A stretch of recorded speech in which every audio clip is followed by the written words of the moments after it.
We're in the middle of looking at evaluating good and evil moral choices based off of the Ten Commandments, and we've made our way to the fourth commandment, which is this: honor your father and your mother, that your days may be long in the land which the Lord your God gives you.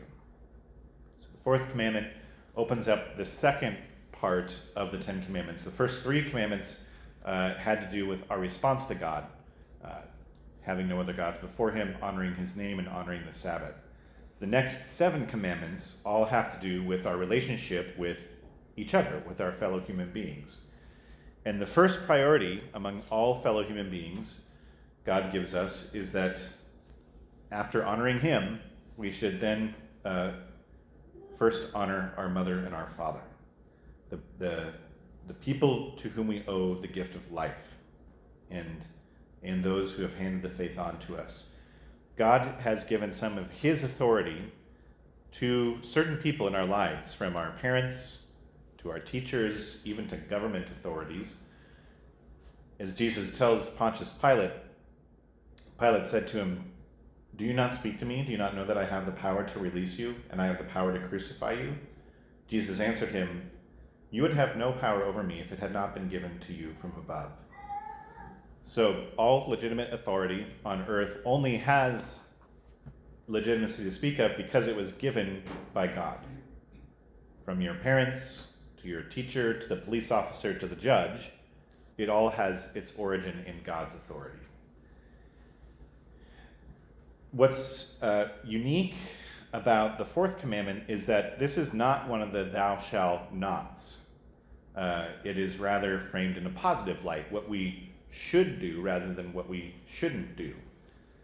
So first and foremost, this commandment is directed toward children in their relationship to their father and their mother, because this relationship is the most fundamental relationship that we have.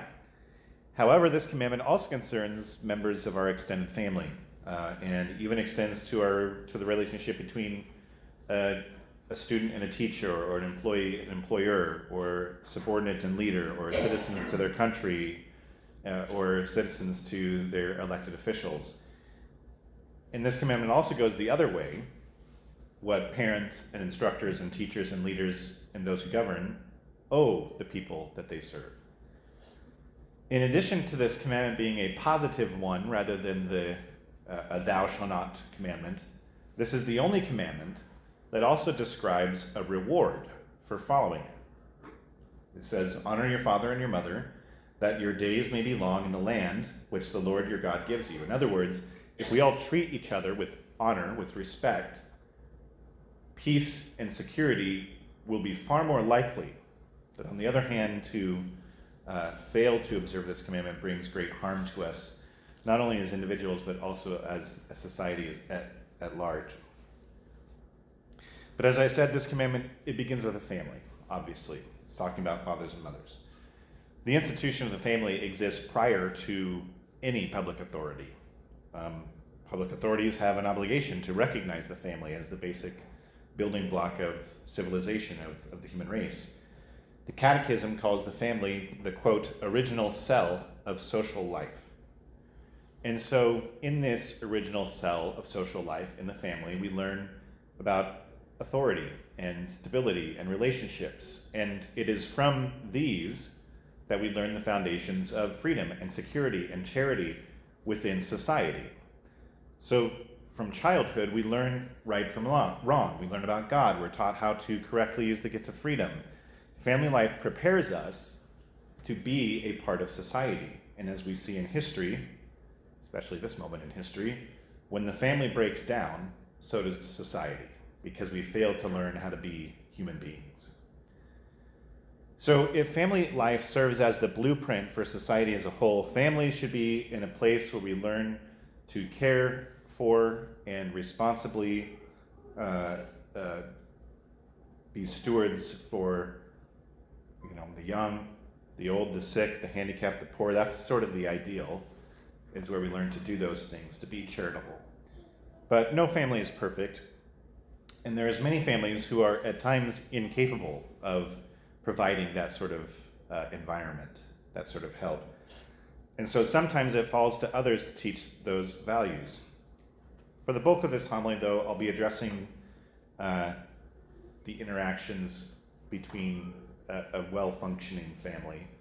Like I said, no family is perfect, but I'll briefly talk about less than ideal family situations and how this commandment applies in those situations in a little bit.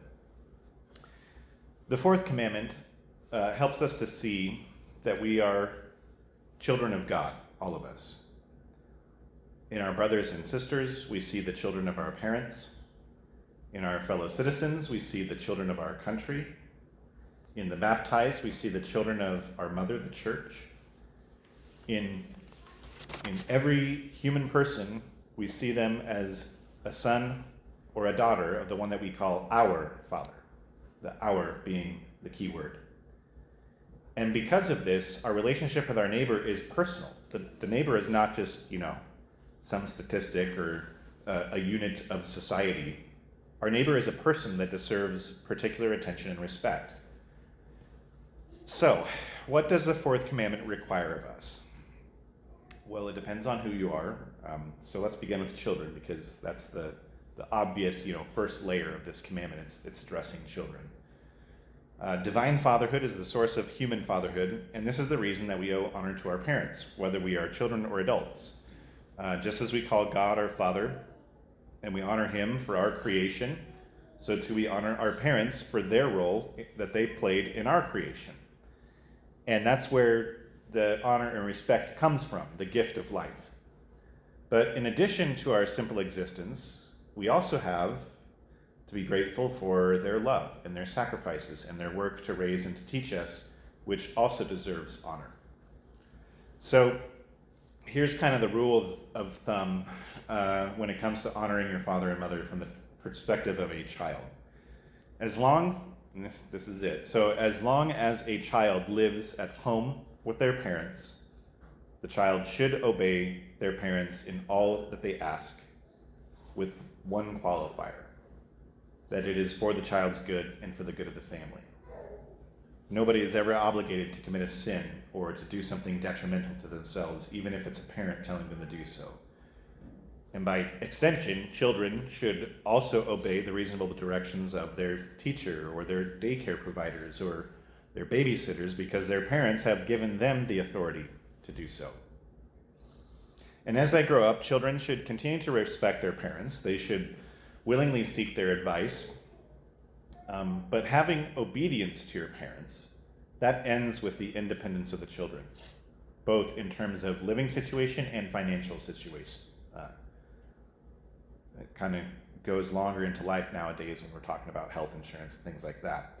However, even when obedience is no longer required, honor and respect is always owed to one's parents.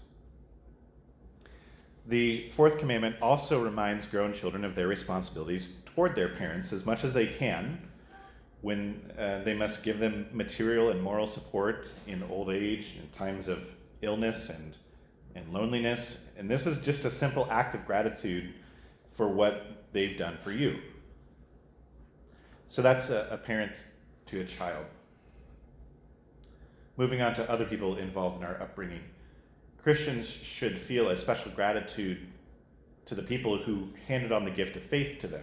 And that might include parents, like we've already talked about, but grandparents and other family members, pastors, CCD teachers, family friends. As I said earlier, not all families are perfect, not all parents are perfect, and not all parents are even good parents. And so in those situations, sometimes distance is needed to maintain respect. The commandment is not to take abuse from your parents, from your father and mother. It is to honor your father and mother. Some families can be so wounded by any number of things that an adult child may find it necessary to cut off most ties in order to maintain that respect, in order to avoid conflict with abusive family members. So let's go in the opposite direction. What are the obligations of parents to their children? Parenthood is not just the ability to create a child, it also extends to that child's moral education and their spiritual formation. The Catechism says this: the role of parents in education is of such importance that it is almost impossible to provide an adequate substitute. it is almost impossible to provide an adequate substitute for parents. And in my experience, I find this to be true. A student can have the best mentors and the best teachers, but if they lack a stable home life, or their parents aren't invested in their upbringing, no matter who else they have fighting for them and helping them along the way, that child is going to be at a spiritual and developmental disadvantage compared to their peers who are raised in a healthy family environment. And this also extends to children who are raised in a single parent family or children in divorced families. And I'm in no way saying that a child in those environments can't excel, can't be successful. And many of them, in fact, are, but their road is a little bit more uphill than others. So what is the ideal home according to the Catechism? Number one, first and foremost, parents must see their children as children of God. Even before they see them as their own children, they are children of God. Number two, parents must demonstrate that they are obedient to the will of God and God's law. How else are they supposed to learn if they don't see their parents doing the right thing? Number three, parents demonstrate their responsibility to educate their children by creating a home where tenderness, forgiveness, respect, fidelity, and service are the rule. Parents have a responsibility to be good examples to their children. The home is the natural environment for teaching responsibility, but it must begin with the parents. Number four, parents have the responsibility of evangelizing their children. Education in the faith by the parents should begin in the child's earliest years. Before they even know how to say their own prayers, they should hear their parents saying their prayers with them. Number five, parents should encourage their children to follow their vocation, whatever it may be, whether it is to marriage and family, or to the priesthood, or to the religious life. And no child should be pressured into any of those. I remember coming to the agonizing conclusion that God was calling me to be a priest, and I wrestled with it. At times I hated it.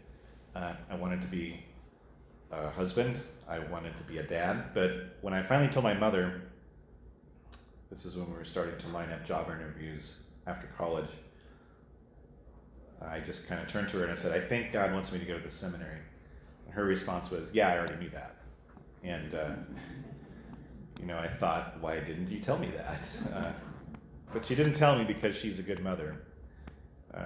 She and Dad gave me the tools and the skills to discern my vocation on my own. They gave me the space to reach that conclusion. So those are the 5 characteristics of an ideal family according to the Catechism. Number 1, parents must see their children as children of God first. Number 2, parents themselves are examples of obedience to God's law. Number 3, the home should be a natural environment for teaching virtue, respect, and responsibility.